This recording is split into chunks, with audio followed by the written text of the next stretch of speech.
Muy buenos días con todos. Mi nombre es Rosalinda Sonia Rangifo Tenazoa y junto a mi compañero Gino Castagne Ríos les vamos a presentar un tema muy importante que muchas veces no se comenta lo suficiente, pero que afecta directamente al medio ambiente y por lo tanto también a todos nosotros.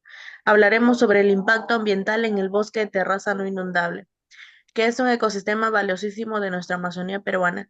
Empezamos sabiendo qué es el bosque de terraza no inundable. Este tipo de bosques se encuentran en zonas altas de la Amazonía, a diferencia de otros tipos de bosques. No se inundan cuando crecen los ríos y están ubicados principalmente en regiones como Loreto, Ucayali y Madre de Dios. Estos bosques son ricos en biodiversidad, tienen árboles enormes, muchas especies de plantas, mamíferos, aves, insectos, reptiles y peces. Además, en ellos viven comunidades indígenas que dependen del bosque para su alimentación, salud y cultura. Pero lamentablemente este ecosistema está siendo destruido poco a poco por el mal uso que hacemos de sus recursos naturales. Eh, en esta diapositiva tenemos las causas del impacto ambiental. El impacto ambiental en estos bosques no ocurre por casualidad. Hay causas muy concretas que en su mayoría son actividades humanas mal gestionadas, como la deforestación por agricultura y ganadería. Grandes áreas de bosque se talan para sembrar cultivos como maíz o soya o para criar ganado. Esto deja el suelo expuesto y reduce la cantidad de árboles que producen oxígeno y absorben dióxido de carbono. Tenemos las construcciones de carreteras que, aunque muchas veces se dice que las carreteras traen desarrollo, también abren paso más a talas, más tráfico de madera ilegal y mucho desorden del territorio. También tenemos la minería ilegal, que en muchas zonas de la Amazonía se extrae oro sin ningún control. Para eso se usan químicos como el mercurio, que contaminan los ríos, mata peces y también afectan la salud de las personas. En la extracción de madera sin control, muchas empresas o taladores informales cortan árboles valiosos como la caoba o el cedro sin reforestar ni cuidar el ecosistema. También tenemos las quemas descontroladas y la tala indiscriminada. Se hacen para limpiar terrenos, para terminar saliéndose de control, provocando incendios forestales que arrasan con todo a su paso. En la siguiente diapositiva tenemos las consecuencias del impacto ambiental. Ahora quiero hablarles con más detalles sobre qué es las consecuencias, porque este impacto no solo se queda en el bosque, sino que también afecta a la sociedad, la economía y el ambiente en general.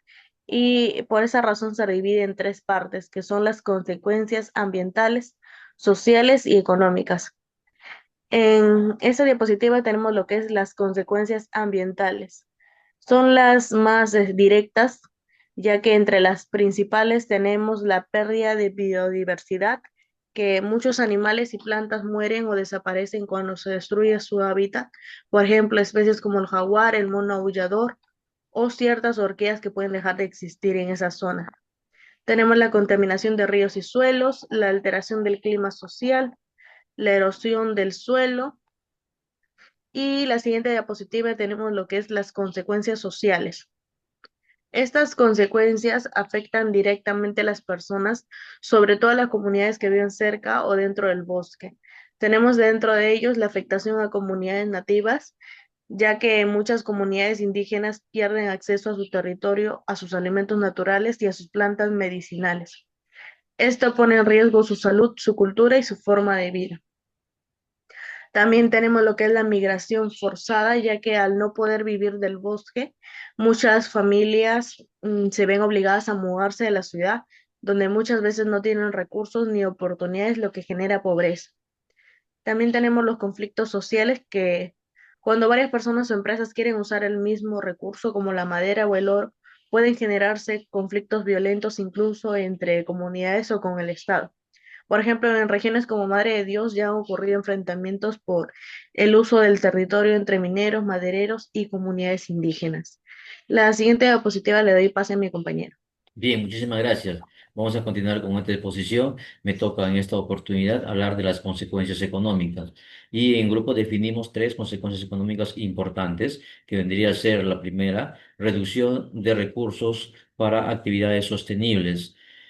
¿Por qué hablamos de esta reducción de recursos? Puesto de que va a existir un agotamiento de los recursos no renovables, un deterioro de los recursos renovables y una crisis hídrica. Sabemos muy bien que el agotamiento de los recursos no renovables está básicamente ligado a los combustibles fósiles, minerales y a otros recursos no renovables.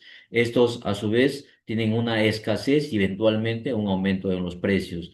Esto encarece los procesos productivos y limita la disponibilidad de materiales esenciales para cualquier tipo de actividad, incluyendo las sostenibles. Asimismo, hablamos de un deterioro de recursos renovables, puesto de que por la contaminación del agua, la degradación del suelo, la deforestación y la pérdida de biodiversidad que afectan directamente en los recursos cruciales para la sostenibilidad, como el agua, los suelos fértiles y los ecosistemas forestales y la pesca, ¿no? Todo ello reduce la capacidad de la naturaleza para regenerarse.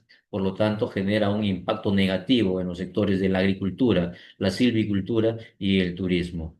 Así también sabemos que la crisis hídrica es importante, puesto de que al generarse una escasez de agua impacta directamente en la producción de alimentos y la viabilidad de muchos proyectos sostenibles. Como segunda consecuencia económica que hemos definido, tenemos la dependencia económica en actividades extractivas ilegales. ¿Ello por qué?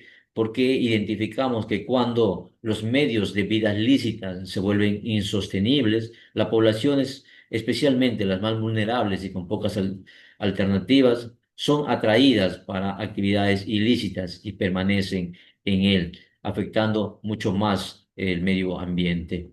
Asimismo, hemos considerado de que existe una desvalorización de tierras degradadas, todo ello y en razón a pérdidas de productividad agrícola, contaminación de los recursos hídricos, pérdida de servicios ecosistémicos, riesgo de desastres naturales y pérdida de valor estético y turístico de los territorios. Por lo tanto, todo ello hace que económicamente pierda su valor de los predios y de las tierras.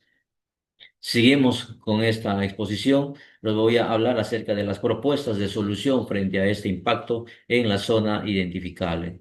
Hemos identificado cuatro propuestas importantes. La primera vendría a ser promover la reforestación y la conservación de los bosques y de la naturaleza. Todo ello porque consideramos que la reforestación y la conservación hace que se reduzcan las cantidades de dióxido de carbono, lo cual hace que el efecto de calentamiento global disminuya, ¿no? Asimismo, consideramos una de las propuestas importantes es fomentar la educación ambiental, ¿no? No solamente es brindarles conocimientos científicos, a la población en su conjunto, sino que es transformar, convertir actitudes, mejorar valores y comportamientos para contribuir a una sociedad más consciente y responsable con el medio ambiente. Por otro lado, consideramos que una propuesta muy importante y necesaria vendría a ser el monitoreo y control de actividades ilegales.